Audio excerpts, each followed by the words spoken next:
I'd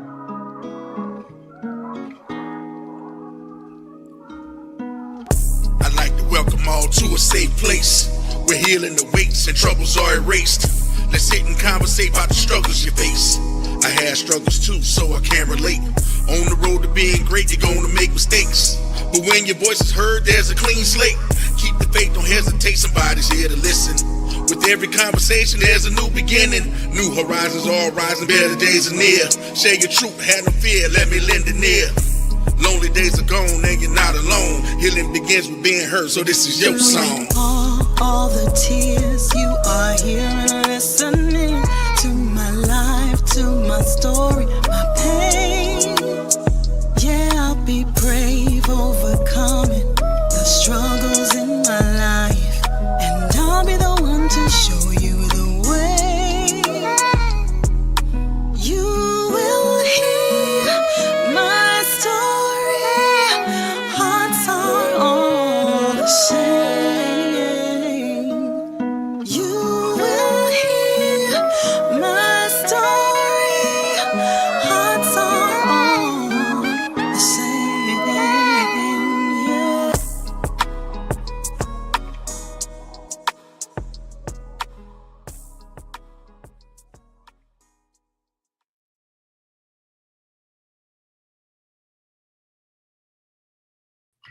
Good day, beautiful soul. I am Dr. Kyri Mosley, and welcome to Dr. Kyri Listens. Dr. Kyri's show is all about healing, and we know that healing begins when we're being heard. But we're going to take it a step further. Healing begins with being heard, but it doesn't end there. And so today, I want to talk to you as a trauma-informed psychologist. I know through both science and through life lived, that trauma can not only shape our minds, shapes our bodies, and it even shapes our sense of safety.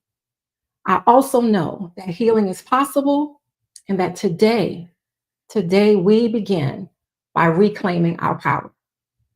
As you know, is our custom, every time we have a show, I sit down and I write a quote. And so today's quote, though it is for our guest, it is for all of us. I want us to know that you are not your trauma. You are the courage that you carried through it. You are the strength that rose from it. And you are the light that continues to shine beyond it. Today, I am joined by someone who embodies transformation. Her story reminds us of what we call the butterfly effect. How even the smallest shifts in our lives, the quietest choices that we make, can all cause a ripple effect, and a ripple effect that causes change in our lives. Please welcome my star, my sister, my friend, Leja Wade. Hello, everybody. Hello, Leja. Yes. It's going to be all right. I need you to know that. Thank you. Okay, I'm here. Why did you decide to do the show? I decided to do this show because I need to release some things and almost a vent Amen. and closure. Yeah. When you titled our discussion, The Butterfly Effect, what does the butterfly effect mean to you? Rebirth, new life, starting over. Amen. And just becoming new as a person. And I understand that everything, my theme, my logos, it always has a butterfly in it because I think about my life and who I was and who I am today. And it's all about transformation, right? Yes. And so today I want to give you the opportunity to tell your story. I want you to start from the very beginning and talk about your childhood. Well, first and foremost, I got to thank God for my grandmother. I had a praying grandmother. Grateful for that. She raised me, my two sisters, and two of my little cousins. in the household. We were introduced to God as children. She was the mother of our church. I sang in the choir every Sunday. Went to choir practice every Saturday. Wasn't no ifs, ands, or buts about it. If you was at our house, my cousins know who are listening, you were going to church, even if she had to put you in her clothes. Oh, right. And I came from a family, like a close-knit family, but we grew up like the movie Big Mama's House, where it was everybody at the house. She never closed her door on anybody. If you needed somewhere to go, you came to our house. So our house was like the foundation. My grandma was like the head of the family. So I grew up with nothing but family and nothing but love. Wow. For the most part. How did you wind up being with your grandmother? Well, my mother has suffered from substance abuse. Alcohol was number one. Okay. Amongst other things she indulged in. So that's how we primarily ended up at grandma's house. Okay. We would go with our mom for short periods of time, but we always ended back at grandma's house. You know, so that was like home, period, for us. Me and my two sisters. Okay. You have two sisters. Any brothers? On my father's side. Okay. From my mother, I am the baby daughter. I call myself the big little sister. Yes. I have an older sister. She's 57. My other sister would have been 54. She's no longer with us. And then me, I'll be 53 next month. Okay. Yeah. And I know you said today was going to be a day of release. Yes. You called it a vent. Well, let me tell you something. There is nothing about your energy right now that's a vent. Okay? It's not there. I want you to talk and express, and there's nothing that you can't talk to me about. Okay? Right. Thank you. You're welcome. As far as my childhood, my upbringing, I mentioned about God already, but there was also a lot of trauma.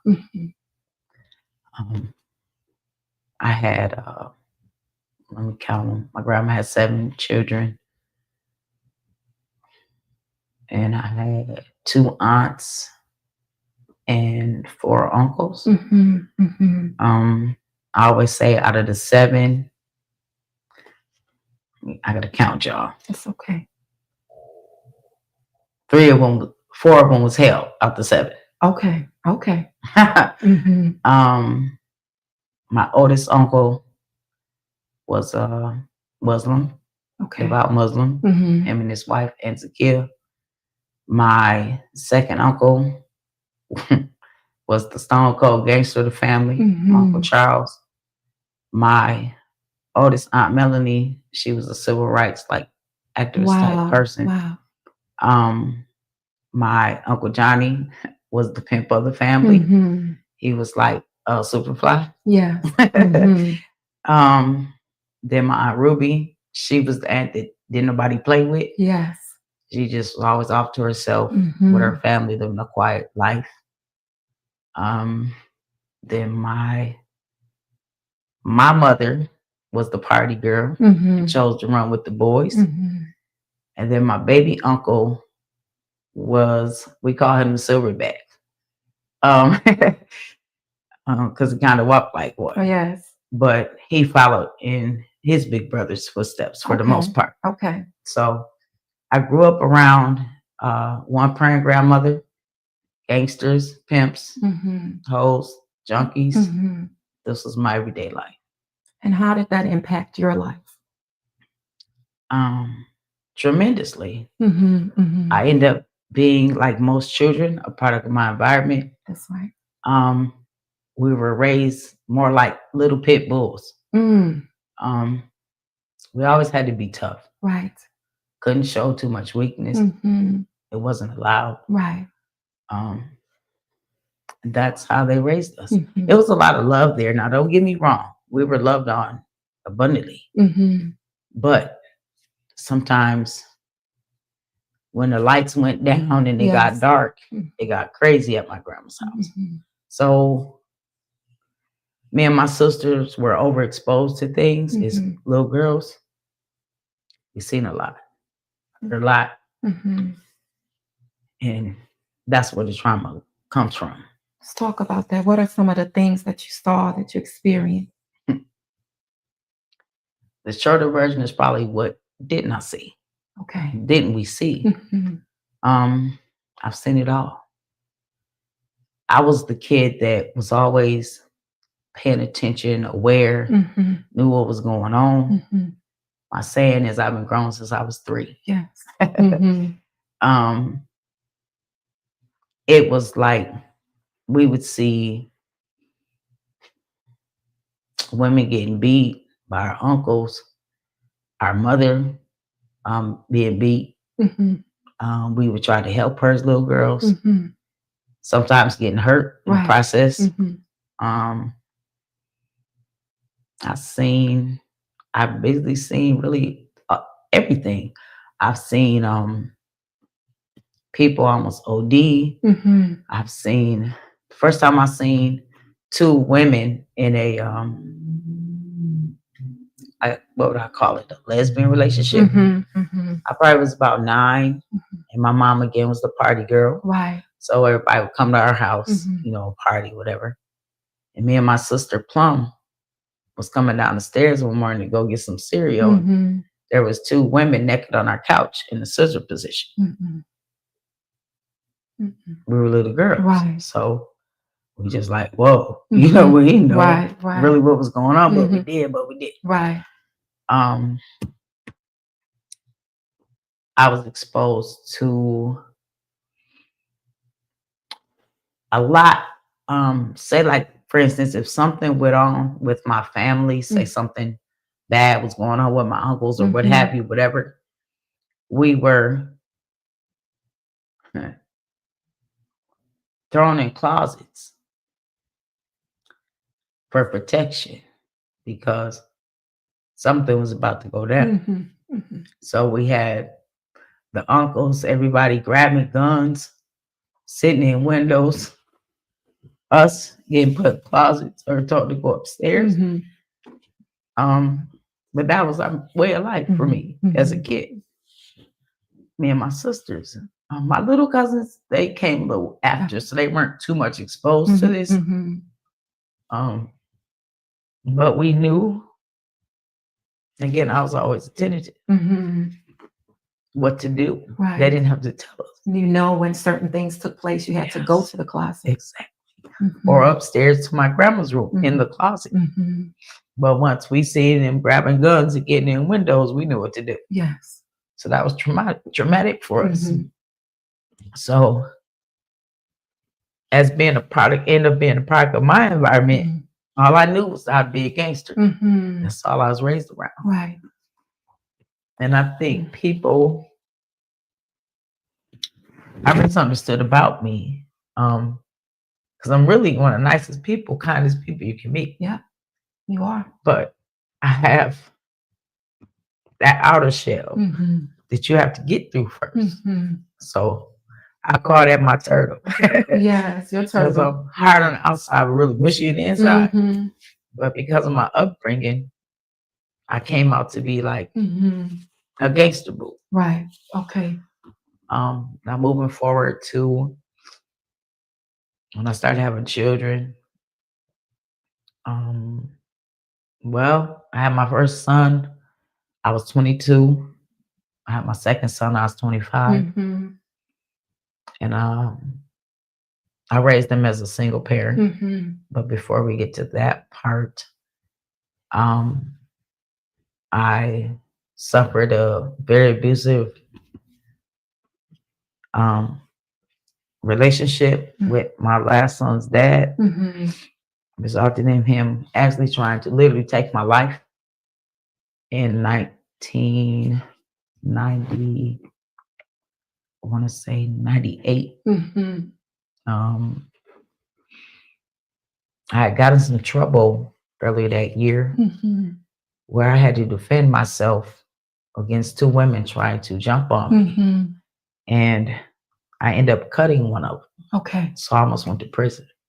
Because in Minnesota, self-defense, you have to do what they were doing to you. You have to do the exact thing. You can't escalate it. You can't move it further up. Exactly. So me being me, I did what I had to do. Right. And I ended up cutting one of them. And which landed me in jail. My baby son was 5 months. My oldest son had to be like 3. It's like 3 years apart. So I fought this case for about 4 months. Okay. And then I took a plea agreement only because I need to get back to my babies. To your babies, right? They needed you. Yes. And I was concerned with how they were being treated, things like that. So I just said, just let me out of here. I'll do whatever you want me to do. Just let me out. So I did that. But if I knew then what I knew now, I'd have fought that case to the end. Right. So how long did you have to stay? I was in jail fighting that case for like 113 days. Yeah. Wow. I got out. My last son's dad came. I got a hold of him in jail through my family. Come get these kids. And a hurtful part of this is my whole family's in Minnesota. So why did I have to send my kids all the way to Arkansas? But I did. I ain't pointing fingers at nobody, but I never understood that. Right. You know? Right. So he came and got him. He did that. So when I got out, I had to go get them. Right. So I took a couple months. And in the whole process of this, I literally lost everything because I moved to different states, trying different things. So I had a couple storages out of state. So by the time I got out, I literally had nothing. Right. Right. Not even a pair of panties. So I ended up going to Arkansas to get my children. And what a joyous day to see my babies again. So we came back to Minnesota on the Greyhound. But I ended up going right back because, again, nobody would let us stay with them. Okay. And I do have a strong sense of pride. Right. You know, which could be a good and bad thing. But my one particular uncle told me and my kids gonna stay. And a couple others. Right. So I got back on the Greyhound and went back to Arkansas. And this is when the incident happened with my son's dad. He was an alcoholic / a gang member. Okay. Okay. From Inglewood, California. So yes, I'm an ex-gang banger. Okay. Well, I'm gonna say member. And he got drunk one day and he came. We had been hunting earlier that day. You said hunting? Hunting. We're in Arkansas, like they didn't even have roads back then. Right. Still red dirt and stuff like that. So we were hunting earlier that day and they had a hunting camp. So we went to the hunting camp to hang out with his cousins and stuff. And I used to whoop them in dominoes. Couldn't nobody beat me. So that was fun. But I got tired of being out there. So I said, I'm gonna go back to the house. I went back to the house and I was reading this book. I wish I could remember the title, but it was really, really good. So when he came in hours after me, he asked me to fix him a plate. And I told him no. And he wasn't used to me telling him no. Right. So that triggered him. We had been fighting the whole time we've been together anyway. Okay. But this one was the worst. So I ended up fighting him, literally fighting for my life for about, seemed like forever, but probably about an hour. An hour is a long time to be in any fight. Yes. And when I say God kept me standing, it's only him. Because baby, we tore that house up from the front to the back. I put guns on him, knives. He was black. He was out of his body. Right. that resulted in me eventually getting away. I ran outside into the woods. Mind you, I'm a city girl. I don't know nothing about no woods. Mm-hmm. And they had snakes down there, poisonous snakes down there. I didn't care. Right. I didn't have on no shoes. I didn't have on no shirt. He had hit me in the head with a stick with a hook on the end. So I had a big open gash in my head, blood everywhere. I ran. I sat in the woods, and he came out looking for me with the shotgun. And he told me, he's talking to me, you know, B, when I find you, I'm gonna kill you. Da, da, da, da. And baby, when I tell y'all, I could have been sitting on top of a snake and I didn't care. Right. But I was getting away from him. So I'm sitting there with my cries muffled, just bleeding profusely from my head.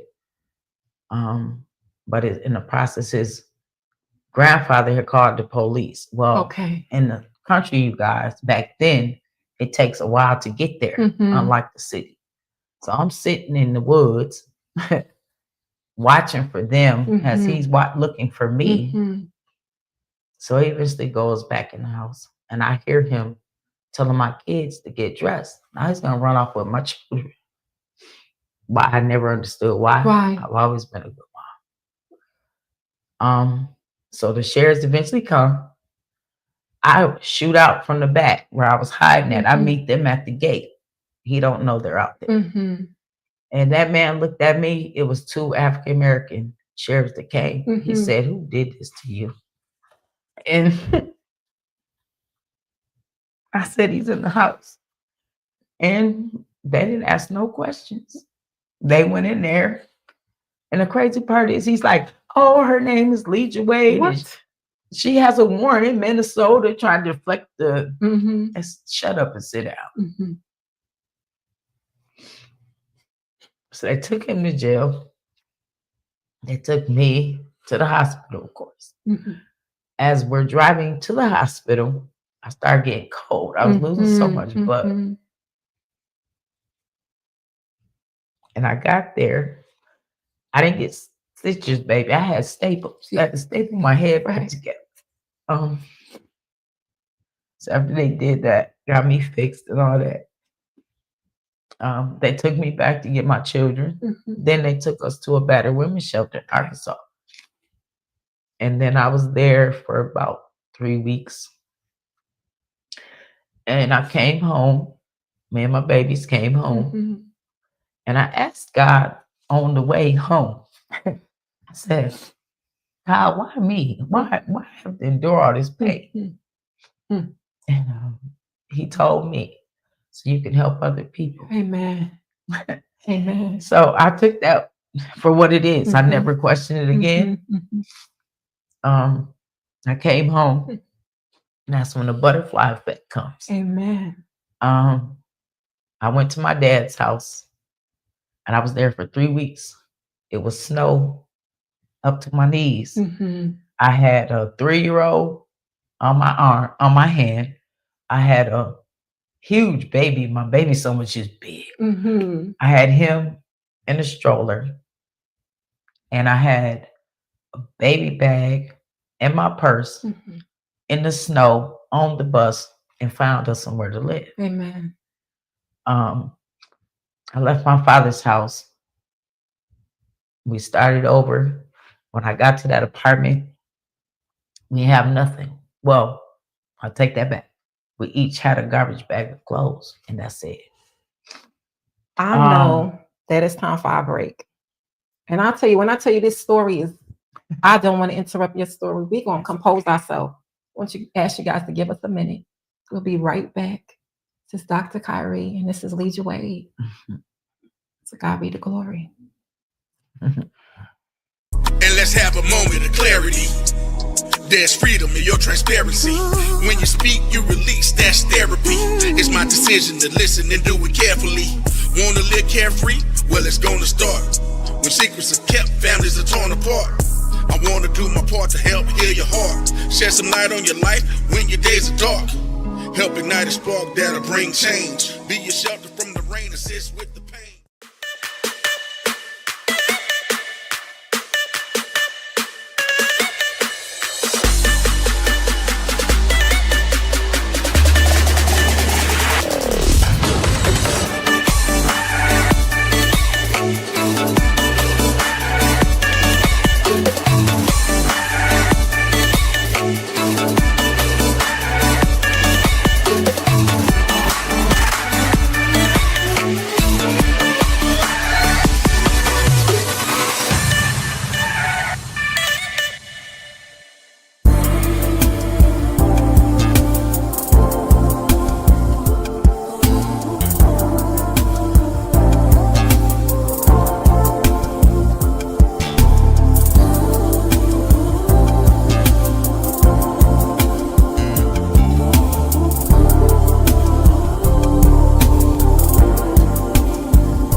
boy Tony D on the radio.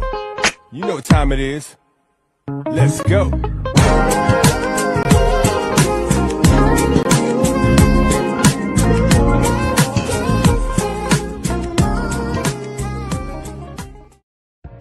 Hello, everyone. This is Pat Nash of Pat Nash Talks, where we have the conversations that create real relationships.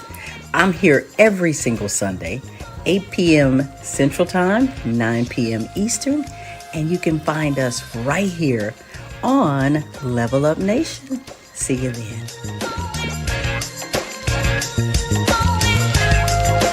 Hello, I'm Benita Hunter, owner and maker of Forever Treasures, where I take your sentimental items, your cherished baby clothes, and I turn them into forever keepsakes. We can use uniforms, wedding gowns, baby clothes, or any other sentimental item of a loved one who may have passed on. Now here's where you come in. Go and find your sentimental items, send them to me. I turn them into a forever keepsake, keeping memories alive. I can be reached at bhforevertreasures.com, or you can call me directly at 443-995-9655. Let's make it happen and keep memories alive. Hello. So as you guys know, this is my Brenda from Forever Treasures, your Forever Treasures. Man, Benita Hunter is amazing. The work that she does and the healing that she provides through her teddy bears. It's not even just if someone has been lost. Maybe you have a child and you know you don't want to use the clothes for anything else, and you can make a teddy bear for each one of the children. Then when they have children, you can give the teddy bear to their children. But I digress. I love this. I love my Brenda bear. Thank you, Benita Hunter. Okay, so today's show has been heavy. It's been a lot of things that have been shared. But what Leja was talking about, we were about to talk about the butterfly effect. See, she didn't stay there.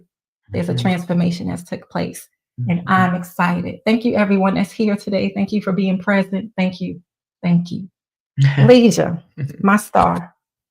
Yeah. Let's talk about the butterfly effect. I chose the butterfly effect as the title because I literally had to rebirth myself.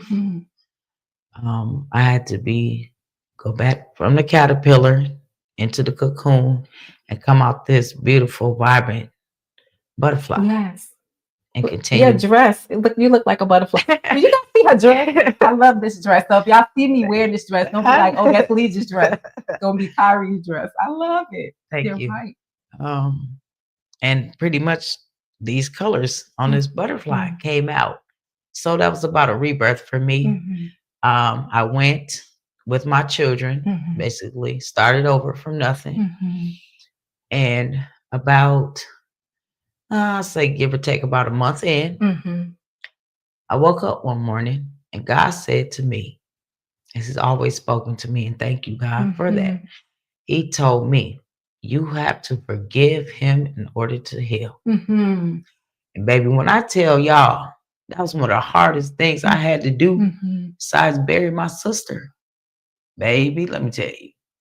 I said, okay, this is what I got to do. I called him and I said, look, this is about me. This is not about you. I said, I have to forgive you for what you did, but I never forget. And from that day on, my butterfly effect started. Yes. I started healing, which allowed me to still love, be caring, kind, raise my children to be the kings that they are, not carry bitterness, nothing like that.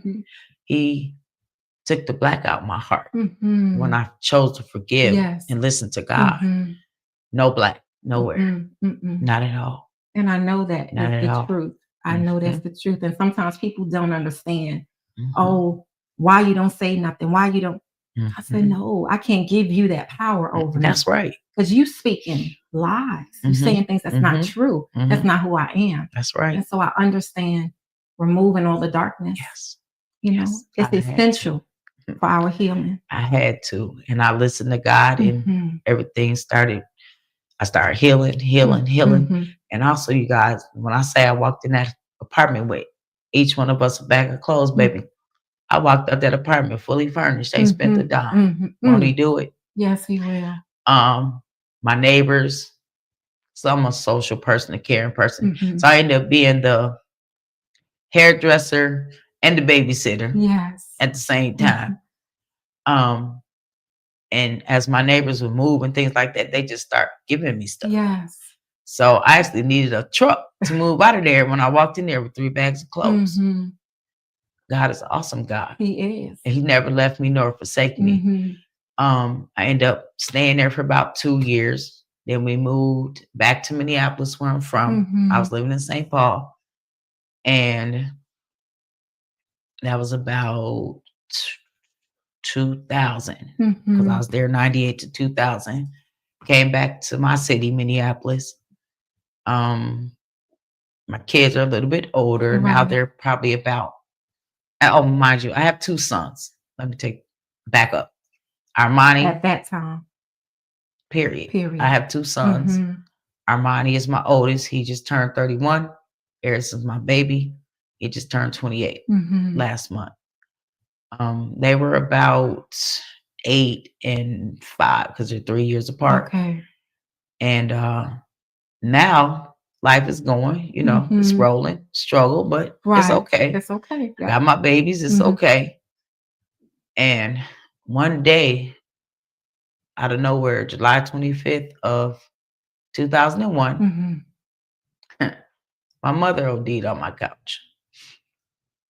Of course, didn't see it coming. Was an overdose.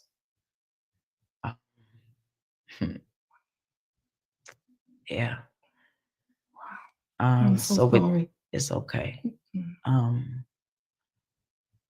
My niece was staying with me at the time. My oldest niece. She had just found out she was pregnant with my mom's first great grandbaby. Yes. She was a lady. My mom. My mom was funny.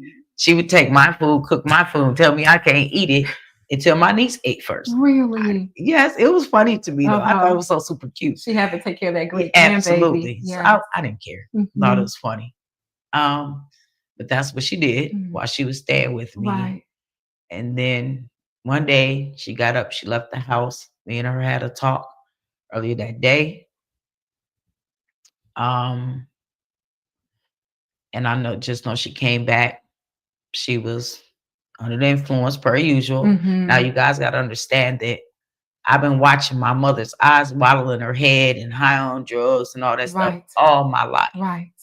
So when she started to go through, I didn't pay no attention. Right. I'm just being honest. This is the norm. This is the norm. This was the norm. I've been watching her do this all my life. Right. She'd wake up the next day. Yes. You know, not necessarily to that extreme, but being drunk or high on pills or what have you. Right. It was a norm for us. I really paid no attention. I think nothing of it. So she came back. She was gone all day. She came back. We're all outside. Me and my little boyfriend and his friends, whatever. We out there partying, you know, drinking, smoking, having fun. Hot summer day.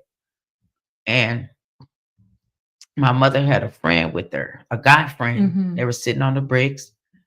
And she was like, she laid on him. But again, I'm not realizing that she's starting to go through. Okay. I told him, my friends, to say, hey, take my mom up there and put her on the couch, which they did. And my mom was little.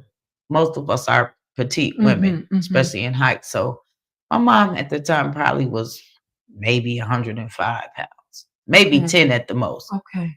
And when they came down, one of them said she felt kind of heavy. But still, I said, was she breathing? He was like, yeah, she was breathing. But she was going through transformation. So we're still down there kicking it.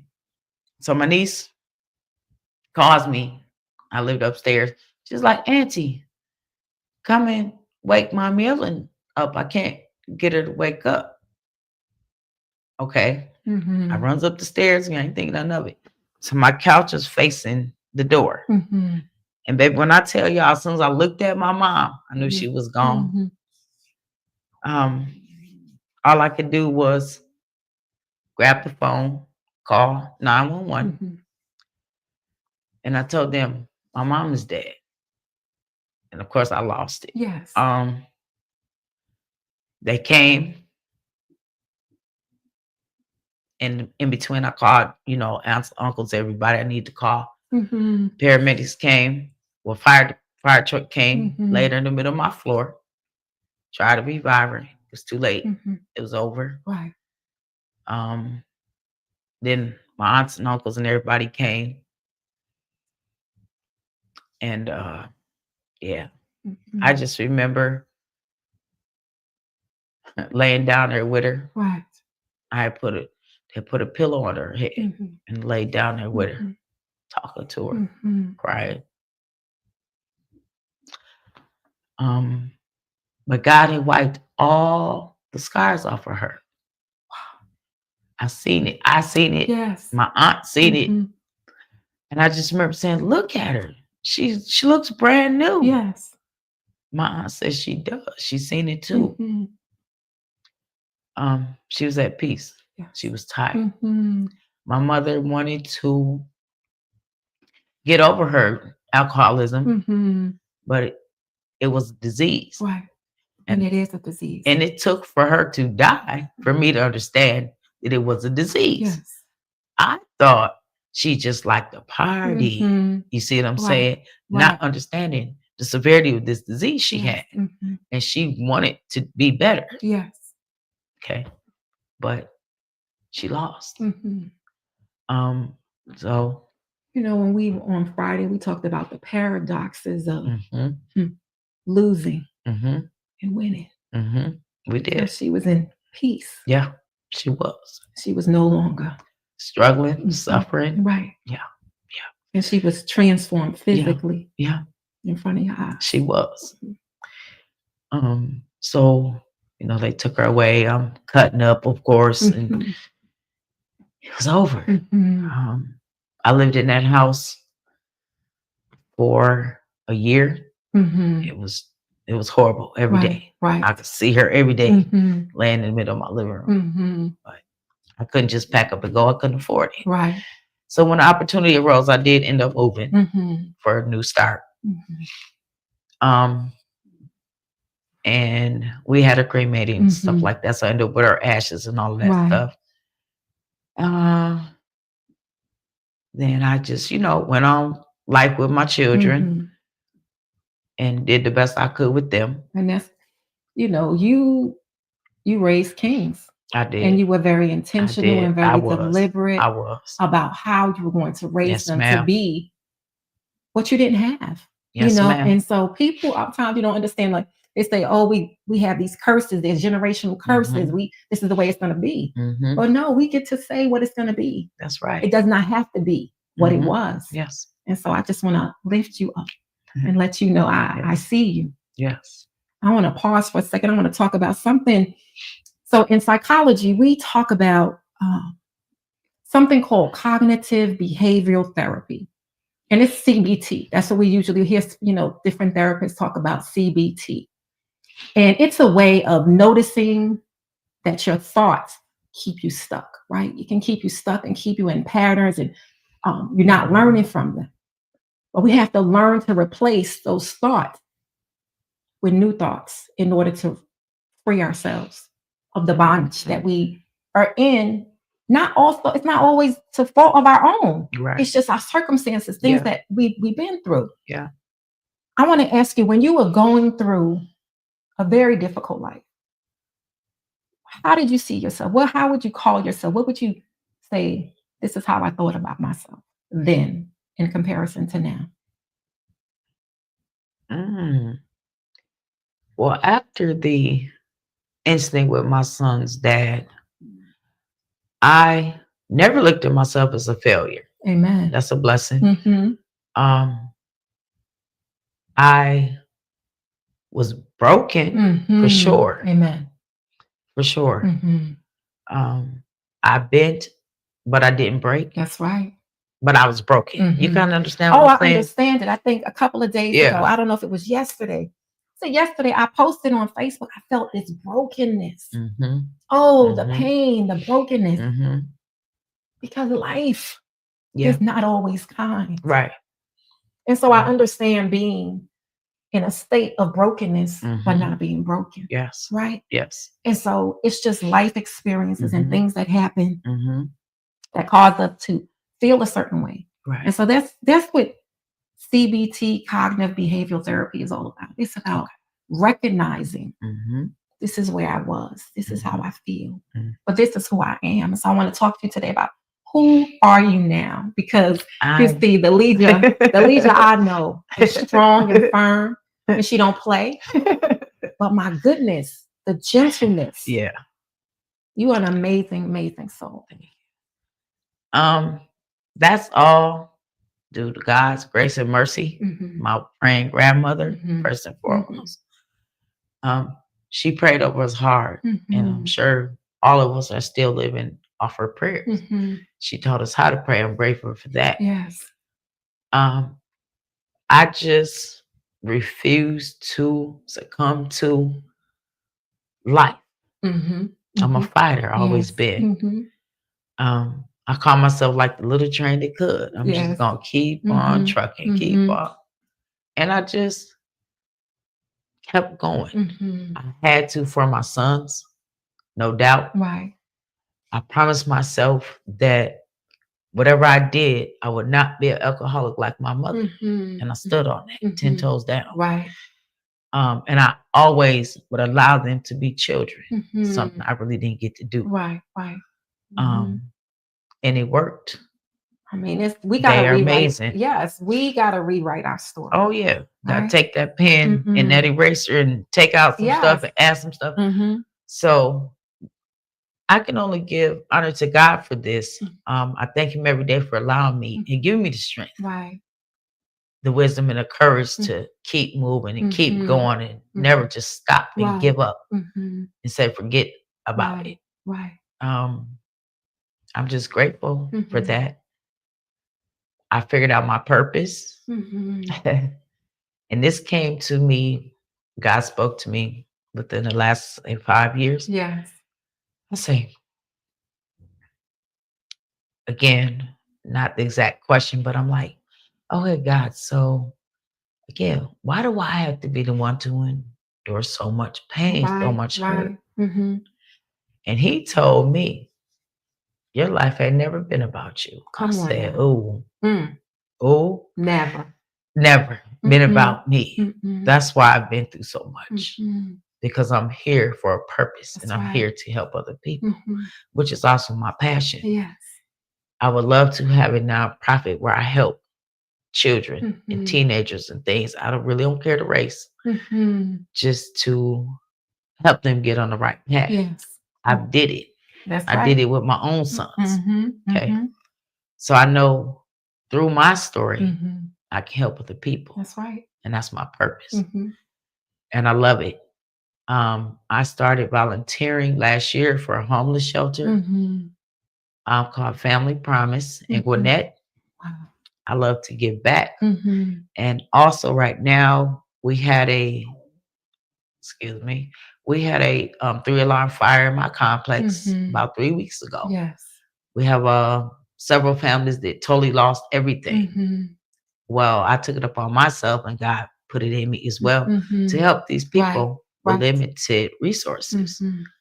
So I went on our page, neighborhood page, I posted a picture, said what happened, what's Mhm. going on, and it's Mhm. been a snowball effect. Yes. People Yes. chiming in, donating stuff. Mhm. Even you, Dr. Kyri, Mhm. thank you. Mhm. And took my own time to volunteer. Mhm. Found a couple other volunteers Right. to go get these items of furniture, beds, whatever people are Mhm. donating, Yes. and take it to these families in Mhm. need. I'm just about helping, uplifting people. And I've been making the world a beautiful place That's for a right. long time. That's I'm a right. professional hairstylist. Yes. Uh, You see her hair? Professional hair. We didn't talk about Fix my mother. what you. Hello, that's my Uncle Greg. Hello. This is a professional hairstylist. Mhm. She's been doing hair since you were 5. I'm not exaggerating. I think I'm telling it a untruth, but it's the truth. How long have you been doing hair? I've been professional licensed. Well, we ain't talking about license. I said, how long you been doing hair? 40 years. Since I was a little girl, I started Everybody in my house was a guinea pig. Come sit down. Let me try this on you. I started French braiding probably about the age of 10 or 11. And by the age of, I say, 13, 14, baby, I was coloring and cutting hair. Wow. A natural gift that I got from God. And then eventually I went on to school to get my license and become professional. So I've been making the world beautiful for years. That's right. And that's one head at a time. Absolutely. One head at a time. That's my biggest reward. And it's nothing like caring for a woman's crown. Oh, yeah. You know? Yes. It does something for us as women. It did. So thank you so much for that. You're welcome. I want to give you a chance to give our audience your final words of the day. What you want to tell people? Because there's people out there, you know, and I know that have gone through.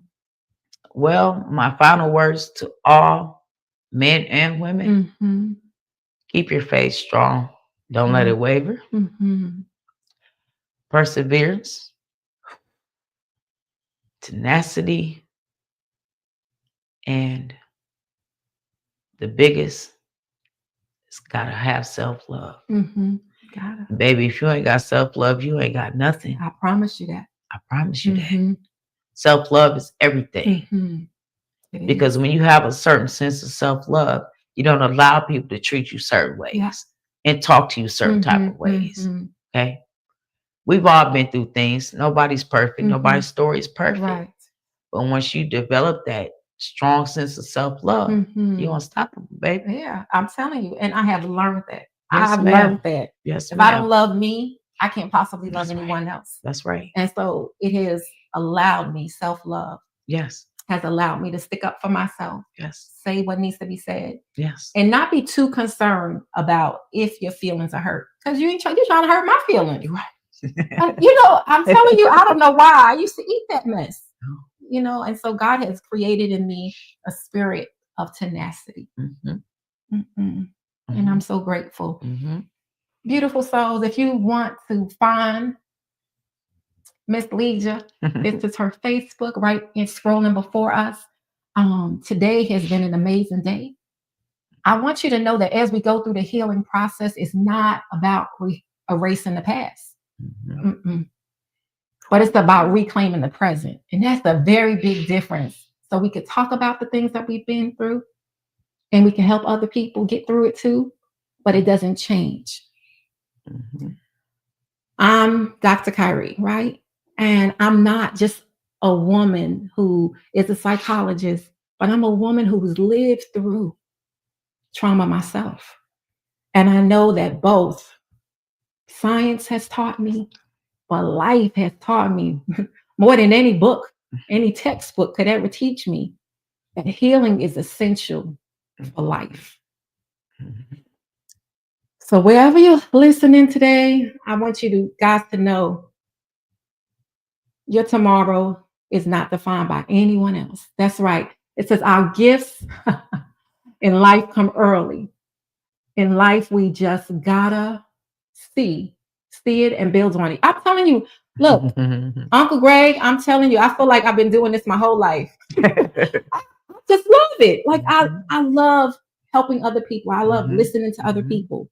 And, you know, recently I've opened my practice up and I'm working one-on-one with different clients. You know what has been fun? I have been working with men and women. And I want y'all men out there to know that you do not have to go through this by yourself. That I am here for you. I will be present for you and I will listen to you. I want to thank our guest, Leja Wade. She's an amazing woman. Thank you for your time. Thank you for your vulnerability. I am your host, Dr. Kyri Mosley, and I thank you for being here, and I will see you next week. Be blessed. Love you. Take care. Bye-bye.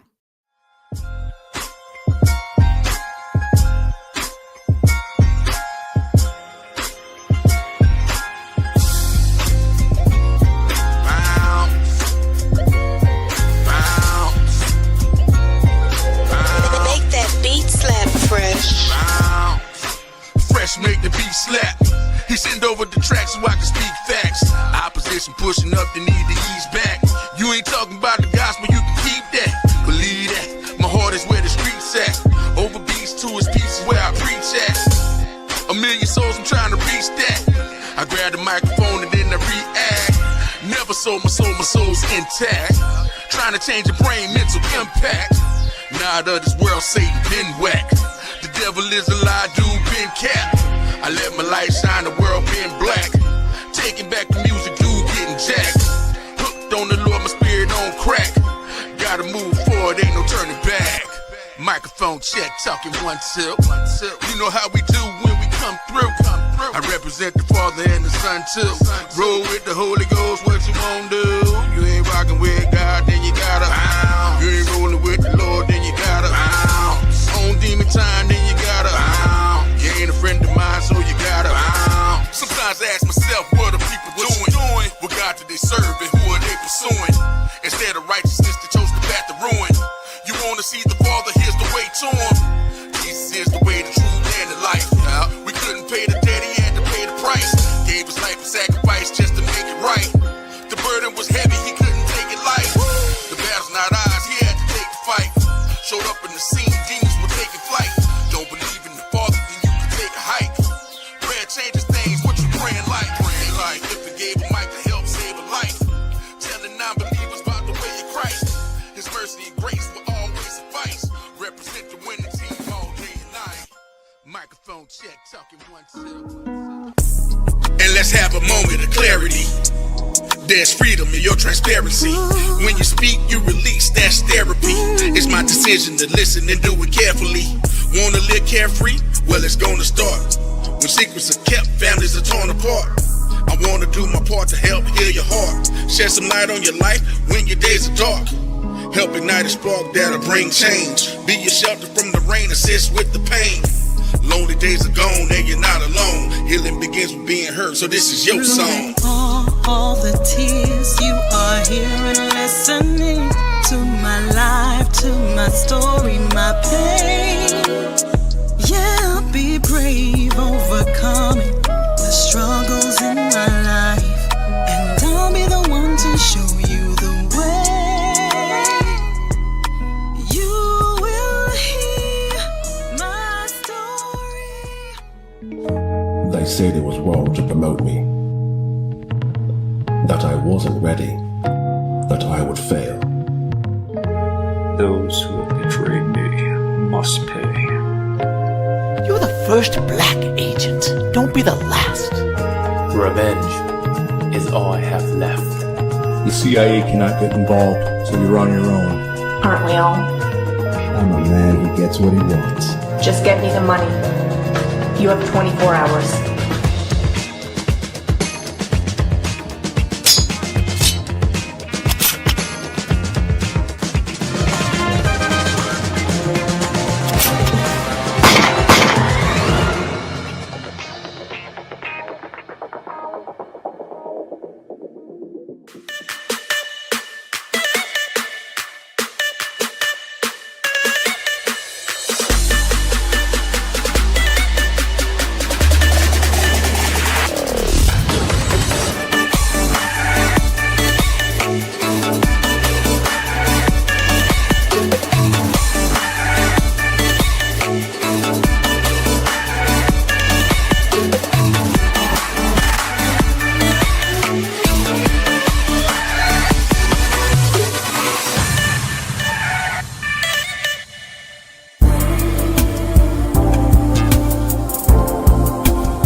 your boy, Tony G on the radio. You know what time it is. Let's go.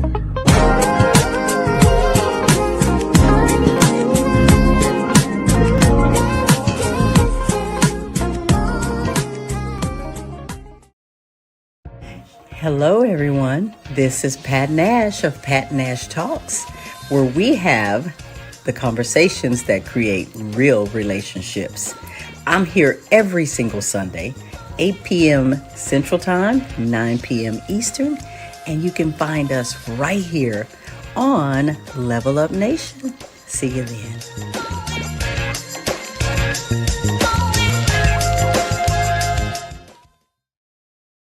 Let's have a moment of clarity. There's freedom in your transparency. When you speak, you release, that's therapy. It's my decision to listen and do it carefully. Wanna live carefree? Well, it's gonna start. When secrets are kept, families are torn apart. I wanna do my part to help heal your heart. Shed some light on your life when your days are dark. Help ignite a spark that'll bring change. Be your shelter from the rain, assist with